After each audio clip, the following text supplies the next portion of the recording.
ప్రభువైన యేసుక్రీస్తు నామములో అందరికీ నా హృదయపూర్వక వందనాలండి.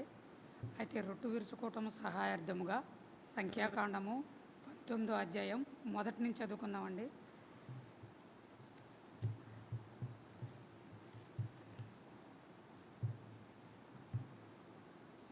యెహోవా మోషే అహరోనులకు ఇలాగు సెలవిచ్చెను. యెహోవా ఆజ్ఞాపించిన ధర్మశాస్త్ర విధి ఏదేమనగా, ఇశ్రాయేలులు కళంకము లేనిదియు మచ్చలేనిదియు ఎప్పుడు కాడిమోనిదైన ఎర్రని పేను నీ యొద్దకు తీసుకుని రావాలని వారితో చెప్పుము. మీరు యాజకుడిని ఎలియాజరుకు దాన్ని అప్పగింపవలను. ఒకడు పాలెం వెలుపలకి దాన్ని తోలుకుని పోయి అతని ఎదుట దాన్ని వధింపవలను. రొట్టు విరుచుకోవటం సహాయార్థంగా స్తుతులు చెల్లించుకుందామండి. స్తుతులకు పాత్రుడా, స్తోత్రార్హుడా, మీకే స్తుతులు అర్పిస్తున్నాను మా తండ్రి. ఉదయకాల సమయంలో ఆయన కొన్ని పాటల ద్వారా మిమ్మల్ని స్తుతించాము. నాయన మీ చదివిన వాక్యాన్ని మీ వినికడిలో దీవించండి, ఆశీర్వదించండి. నాయన మాకు అర్థమయ్యేటట్టు రీతిలో మీరు మాకు ఈ వాక్యాన్ని వివరించండి. నాయన ఇక్కడ నిలబడింది నేను కాదు, మీరే. నాయన ఏం మాట్లాడుతారో నా నోట పలికించమని ప్రభువును రక్షకుడైన యేసుక్రీస్తు నామమున స్తుతులు అర్పిస్తున్నాం మా తండ్రి. ఆమేన్. ప్రభువునందు ప్రియ సహోదరులారా, అయితే తండ్రి అనే దేవుడు యూదులు చాలా నిష్టగా ఉంటారండి. దేవుడు ధర్మశాస్త్రాన్ని ఇస్తే యూదులు దాన్ని ఏం చేశారంటే దాన్ని మతముగా మార్చుకుని ఇలా బలి అర్పించాలని కోరుకుంటారండి. వాస్తవంగా యూదులు శుద్ధులుగా మార్చబడాలని, వారు పరిశుద్ధులుగా మార్చబడాలని, వారు బలి అర్పించాలని వారు ఆశపడుతూ ఉంటారు. అయితే ఏంటి ఆ బలి? ఎలా బలి అర్పించాలి? ఎర్రని పేను ఎందుకు వధించాలి? ఒకసారి మనం చూద్దామండి. యాజకుడైన అయితే సంఖ్యాకాండము 19వ అధ్యాయం ప్రకారము మొదటి నుంచి చూస్తే పాప పరిహారార్థ బలి. అయితే సంఖ్యాకాండము 19వ అధ్యాయం ప్రకారం పాప పరిహారార్థ బలి ఎలా చేయాలి ఒకసారి మనం చూద్దామండి. అయితే వారు పవిత్రులుగా మార్చబడాలంటే వారు పాప పరిహారార్థ బలి చేయాలని వారు ఆశపడుతూ ఉంటారు.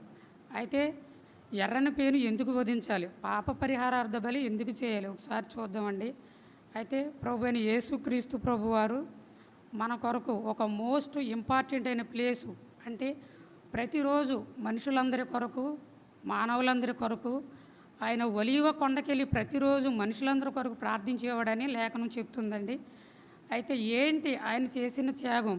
ఏంటి ఆయన చేసిన బలియాగం? ఆయన చేసిన బలియాగం ద్వారా మనుషులందరికీ రక్షణ దొరికింది. ఆయన చేసిన బలియాగం ద్వారా మానవులందరికీ పాపక్షమాపణ దొరికింది. అయితే ఆయన నిత్యబలిగా ఈ లోకానికి వచ్చాడు. అయితే ఇశ్రాయేలులు ఎటువంటి పేను వధించాలని వారు ఆశపడుతూ ఉంటారంటే దానికి మచ్చలు ఉండకూడదంట, అది ఎప్పుడు బరువు మోయిందై ఉండాలంట, అది నిష్కళంకంగా ఉండాలంట. అటువంటి పేను వధించినప్పుడే ఇశ్రాయేలులు పవిత్రులుగా, యూదులనబడి వారు పవిత్రులుగా మార్చబడతారని వారి ఆశ. అయితే ఇశ్రాయేలులు పవిత్రులుగా మార్చబడాలంటే వారు ఇది ప్రభువైన యేసుక్రీస్తును నమ్మకపోవడమే వారు చేసిన విధానం అండి. వాళ్ళు యేసుక్రీస్తు ఏం చెప్తున్నాడంటే, నిత్యబలిగా నేను ఈ లోకానికి వచ్చాను, నేను నా యందు విశ్వాసం ఉంచితే, నా రక్తం మందు మీరు విశ్వాసం ఉంచితే మీరు బలియాగాలు ఇంకా చేయనవసరం లేదు. నేను పాత నిబంధన నెరవేర్చి కొట్టివేశాను. మీరు కోళ్ళను కానీ మేకలను కానీ గొర్రెలను కానీ మీరు బలి అర్పించవలసిన అవసరం లేదని ప్రభువైన యేసుక్రీస్తు వారు చెప్తుంటే వారు క్రీస్తు చెప్పినా వారు వినకుండా బలిలు అర్పించాలని వారు కోరుకుంటారు. అయితే బలి ఎలా అర్పించాలి? యాజకుడు ఎవరు చేయాలంటే బలి అర్పణ యాజకుడే చేయాలి. అయితే ఆది కాలంలో మనం పాపానికి దాస్యంగా మనం ఉన్నప్పుడు, సైతానికి మనం దాస్యంగా ఉన్నప్పుడు తండ్రి అయిన దేవుడు మన ఇష్టపూర్వకంగా మనల్ని రక్షించడానికి, మనం నశించిపోవటం ఆయనకి ఇష్టం లేక ఆయన ఈ లోకంలో అంధకార సంబంధమైన చీకట్లో ఉన్న మనల్ని వెతుకుతూ ఆయన ఈ లోకానికి వచ్చి మన కొరకు ఆయన ప్రాణమే దారపోసాడు. చూడండి, ఒకసారి చూద్దాం.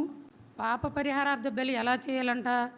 ఎర్రని పేను తీసుకొచ్చి యాజకుడికి అప్పగించినప్పుడు యాజకుడు ఏం చేస్తాడంటే దాన్ని పాళెం వెలుపలకు దాన్ని తీసుకెళ్ళి దాన్ని వధించమని చెప్తాడు.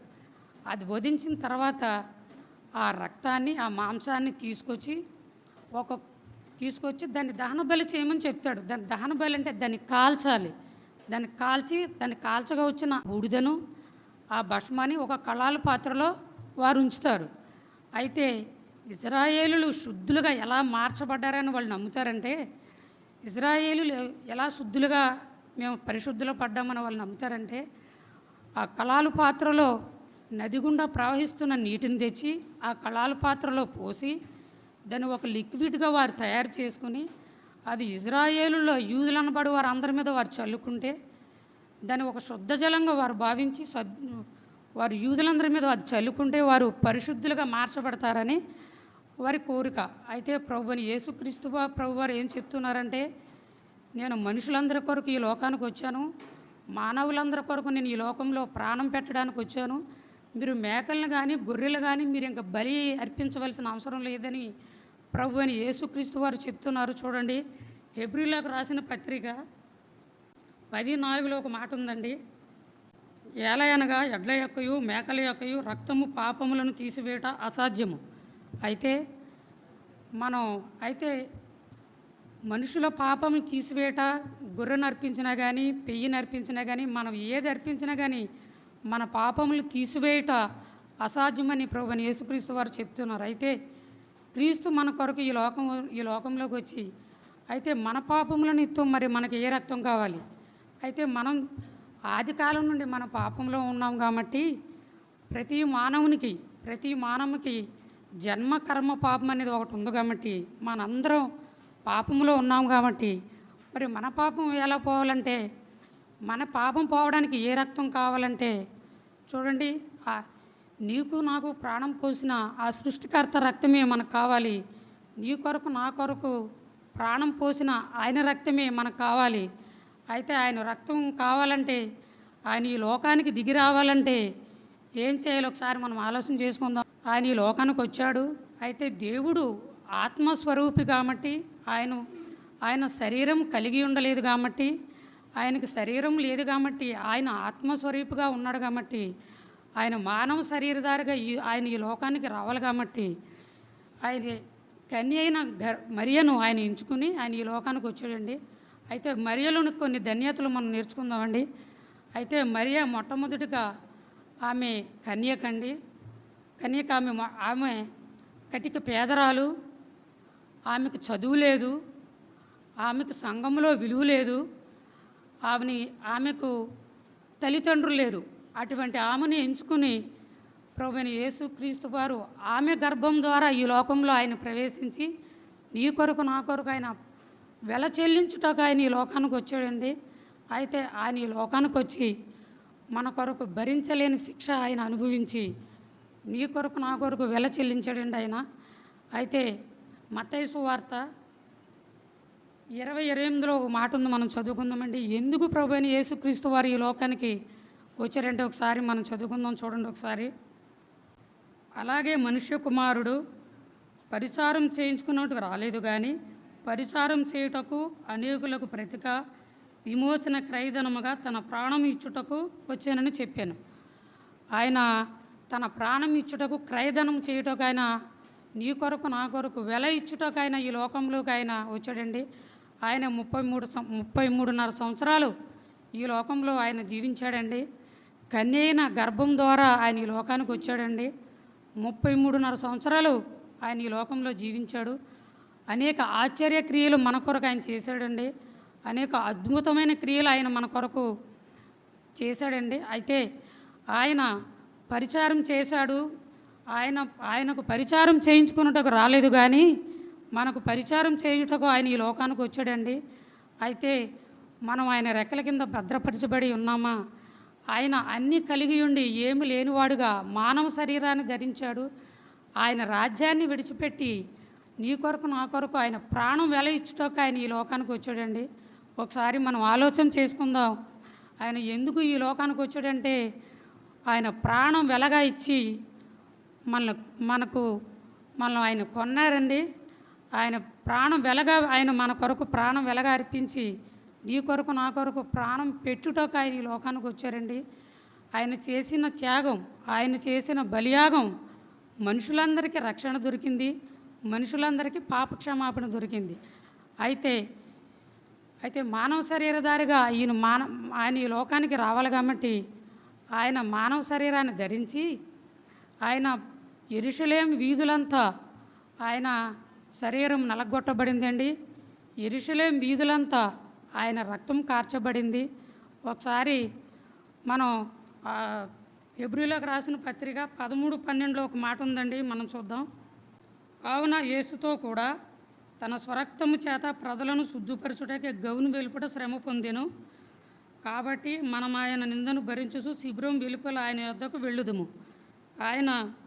కావున తన స్వరక్తము చేత ఆయన నిష్కళంకము రక్తము చేత ఆయన మన కొరకు, నీ కొరకు, నా కొరకు, మనందరి పాపముల కొరకు, ఇదిగో లోక పాపమును మోసుకుని దేవుని గొర్రె పిల్లవలే నేను ఈ లోకానికి వచ్చానని ఆయన మనందరి కొరకు రక్తం కార్చి ఆయన సిలువలో నీ కొరకు నాకు ప్రాణం పెట్టి ఆయన బలియాగం అయ్యాడండి.